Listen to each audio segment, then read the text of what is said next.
పాలమూరు జిల్లా రాజకీయాలు రోజుకో మలుపు తిరుగుతున్నాయి. కీలక నేతైన డీకే అరుణ సహా పలువురు నియోజకవర్గ నాయకులు భాజపా తీర్థం పుచ్చుకోవడంతో కమలదళంలో కొత్త ఉత్సాహం నిండితే వరుస ఎదురు దెబ్బలతో కాంగ్రెస్ అల్లాడుతోంది.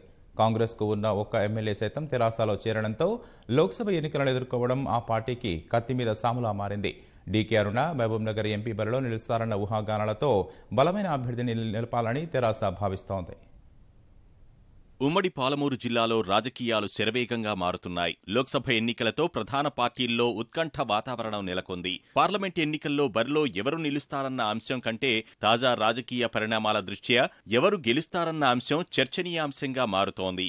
అసెంబ్లీ ఎన్నికల ఫలితాల ఆధారంగా ఇన్నాళ్లు వార్ వన్ సైడ్ అనే భావన ఉన్నా ఇప్పుడు ఆ పరిస్థితి కనిపించట్లేదు.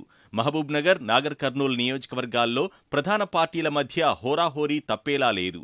పాలమూరు జిల్లాలో 14 అసెంబ్లీ స్థానాలు తమవే అన్న ధీమాతో ఉన్న అధికార తెరాసకు గట్టి పోటీ తప్పేలా లేదు. మహబూబ్నగర్, నాగర్ కర్నూల్ స్థానాలకు ఇప్పటికీ తెరాస అభ్యర్థులను ఖరారు చేయలేదు. మాజీ మంత్రి డీకే అరుణ భాజపా తరఫున మహబూబ్నగర్ ఎంపీగా బరిలో దిగుతారన్న ఊహాగానాలతో ఆమెను ఎదుర్కోవాలంటే కొత్త అభ్యర్థిని బరిలో ఉంచితే గెలుపు అవకాశాలపై ప్రభావం తప్పదు. నాగర్ కర్నూల్ నుంచి తెరాస అభ్యర్థిగా మాజీ మంత్రి రాములు పేరు దాదాపుగా ఖరారైనట్లే. నాగర్ కర్నూల్లోని 7 అసెంబ్లీ స్థానాల్లో 6 తెరాస కైవసం చేసుకోగా కాంగ్రెస్ నుంచి కొల్లాపూర్లో గెలిచిన హర్షవర్ధన్ రెడ్డి గులాబీ తీర్థం పుచ్చుకున్నారు. ఈ తరుణంలో తెరాస విజయం నల్లేరుపై నడకే అయినా 2 సార్లు నాగర్ కర్నూల్ నుంచి ఎంపీగా గెలిచిన మల్లు రవికి నియోజకవర్గంపై గట్టి పట్టు ఉంది. ప్రధాన పోటీ తెరాస, కాంగ్రెస్ మధ్యే ఉండనుంది. జిల్లాలో కాంగ్రెస్ పరిస్థితి ఒక్క అడుగు ముందుకు 2 అడుగులు వెనక్కి అన్న చందంగా మారింది. మహబూబ్నగర్ నుంచి వంశీచంద్ రెడ్డి, నాగర్ కర్నూల్ నుంచి మాజీ ఎంపీ మల్లు రవి నామపత్రాలు దాఖలు చేశారు. నియోజకవర్గ కార్యకర్తలతో సమావేశాలు నిర్వహిస్తూనే ప్రచారానికి సిద్ధమవుతున్నారు. సీనియర్ నేత డీకే అరుణ భాజపాలో చేరడం కాంగ్రెస్కి పెద్ద ఎదురుదెబ్బ. అరుణ చేరికతో గద్వాల నియోజకవర్గంలో కాంగ్రెస్ దాదాపుగా ఖాళీ కాగా పలువురు సన్నిహితులు అదే బాటలోనే నడిచే అవకాశం ఉంది. నాగర్ కర్నూల్ ఎంపీ పరిధిలో కాంగ్రెస్ గెలుచుకున్న ఏకైక ఎమ్మెల్యే హర్షవర్ధన్ రెడ్డి అధికార తెరాసలో చేరనున్నారు. ఈ పరిస్థితుల్లో కాంగ్రెస్ పార్టీ 2 ఎంపీ స్థానాలు దక్కించుకోవడం కత్తిమీద సామే. నేతలు వెళ్లినంత మాత్రాన పార్టీకి జరిగే నష్టం లేదని అభ్యర్థులు ధీమా వ్యక్తం చేస్తున్నారు. 2 చోట్ల విజయం సాధిస్తామని ఆశాభావంతో ఉన్నారు. ఒకరిద్దరు పెద్ద నాయకులు పోయినంత మాత్రాన ఏ గట్టి పునాదులైతే కాంగ్రెస్ పార్టీవి ఊర్లలో ఉన్నాయో ఆ పునాదులని కదిలించే దమ్ము ఏ పెద్ద నాయకునికి లేదు అనే మాట చెప్పడం జరిగింది. ఇలా పోయేటోళ్ళు పోతున్నారు. ఎందుకు పోతున్నారు అంటే విలువలు లేవు కాబట్టి పోతున్నారు.